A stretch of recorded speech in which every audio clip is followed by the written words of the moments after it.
Bonjour. Pour qui roule l'association Femmes Azadi? L'objectif ici est de dévoiler la face cachée de l'activité de plusieurs associations ou collectifs qui sont étroitement liés entre eux et qui agissent en France avec l'écran de royalisme, mais pour le compte du régime iranien. L'association Femmes Azadi en est une. Elle a fait apparition sur les réseaux sociaux le 12 novembre 2022. Les ficelles de cette association sont tirées par une femme qui s'appelle Mona Jafarian, ici en chemise blanche. Alors, qui est Mona Jafarian? Mona Jafarian est une femme d'origine iranienne qui vit en France depuis longtemps. Elle est la nièce d'un nommé Mahmoud Jafarian. Mahmoud Jafarian est un membre du Parti communiste Toudé, devenu collaborateur actif de la SAVAK, la police politique, qui est chargée des exécutions et tortures des militants et des intellectuels. Il était ainsi promu sous la dictature monarchique pour devenir vice-président du parti unique Rastakhis et sous-directeur de la radio-télévision, chargé notamment de la censure. Mona Jafarian se déclare toujours fière de ses liens familiaux royalistes. Sa page Instagram, ouvert le 13 août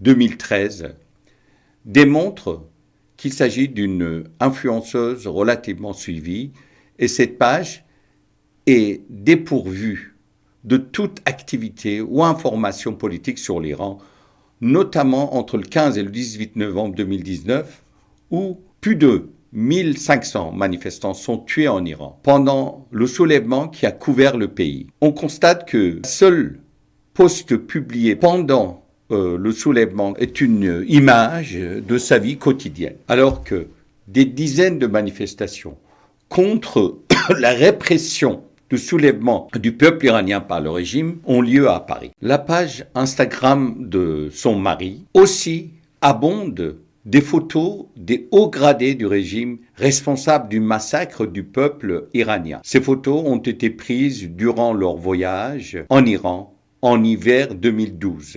Sur sa page Instagram, elle se présente personnalité publique, consultante et conférencier.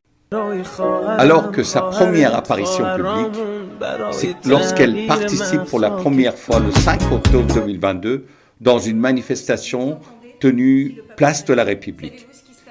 À cette époque, suite aux émeutes commencées en septembre 2022, après la mort de Mahsa Jina Amini, des manifestations ont lieu à Paris régulièrement. Le 28 octobre 2022, un tweet de la présidente du Comité parlementaire pour un Iran démocratique, le CPID, faisant état de la tenue d'un colloque à l'Assemblée nationale en soutien au soulèvement en Iran et le combat des femmes pour la liberté est pris à partie par une bande organisée sur les réseaux sociaux qui essaie d'harceler et intimider les parlementaires à l'origine de cette initiative et d'avoir soutenu un message vidéo de Mariam Rajavi, la présidente élue du Conseil national de la résistance iranienne, le CNRI, à cette occasion. Soit dit au passage que le CPID est un collectif de députés actifs depuis plus de 15 ans et dont des initiatives ont obtenu le soutien d'une majorité de députés, parmi lesquels 5 présidents de groupe. Quelques jours plus tard, Mona Jafarian diffuse une clip vidéo sur sa page Instagram pour se vanter d'être à l'origine de cette attaque. Une vidéo rapide pour vous tenir au courant de ce qui s'est passé avec les députés qui avaient annoncé un soutien au Moudjahidine, donc vous rappelez cette organisation terroriste islamiste ennemie des Iraniens. Grâce à la mobilisation qu'on a eue, grâce à tous vos tags, etc., ce clip est aussitôt dénoncé par la diaspora iranienne. On ne comprend pas, alors que le peuple iranien est violemment réprimé dans la rue, pourquoi quelques individus oublient le régime et s'en prennent à l'organisation d'opposition le plus structurée dans la lutte contre le régime iranien et les parlementaires qui le soutiennent. Mona Jafarian s'éclipse. Elle réapparaît de nouveau avec quelques autres femmes dans un vidéoclip le 12 novembre 2022. C'est le début d'une activité associative au nom du collectif Femmes Azadi qui prétend soutenir la révolution des femmes en Iran, tout en essayant d'influencer des manifestations à Paris, des médias ainsi que des élus. Femmes Azadi multiplie les activités de diabolisation contre l'opposition principale dans tous les domaines. L'objectif est de neutraliser l'activité de la résistance iranienne. Cependant, elle continue ses activités lucratives. Mona Jafarian tente de vendre ses produits en abusant du nom des victimes de la révolution en Iran. Ici, sur ce clip, on voit les images de Toumaj, qui est un rapport toujours aujourd'hui en prison.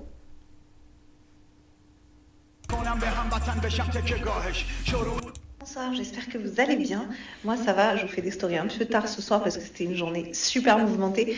J'ai trop hâte de vous raconter demain parce qu'on a mené une sacrée action coup de poing ce soir devant l'Assemblée nationale. Donc, sacrée action coup de poing devant l'Assemblée nationale. C'était trop bien. Mais surtout, je voulais vous parler de l'offre de Brain Effect. Donc, comme vous savez, les luttes CARE, bon, là, j'en ai plus beaucoup dans celui-là. À chaque fois que vous me faites des retours, 30% sur le site Brain Effect, dès 80 €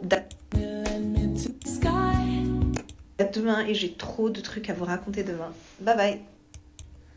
En même temps, le collectif montre de signes clairs d'adhérence au mouvement royaliste instigé par le régime des Mollahs, afin de semer des discordes entre les groupes d'opposition et de répandre le doute sur la principale organisation de résistance aux Mollahs, les Moudjahidines du peuple d'Iran, l'OMPI.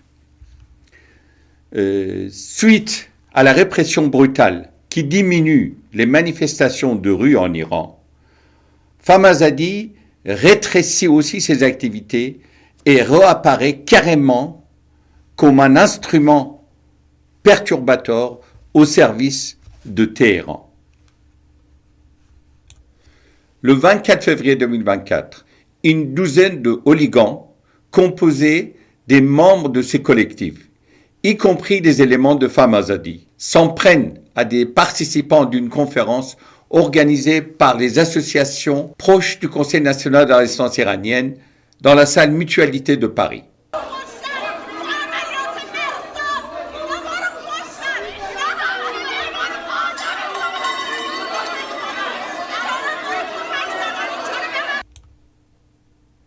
Cette conférence, avec la participation de plusieurs dizaines de personnalités féminines de haut niveau sur le plan international et environ 2000 invités, surtout des Iraniens venus de toute l'Europe. Cette bande organisée se fait prendre en photo sous des postures qui ressemblent plutôt à des groupements fachos d'extrême droite.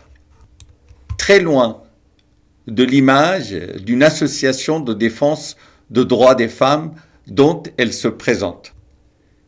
Merci pour votre attention.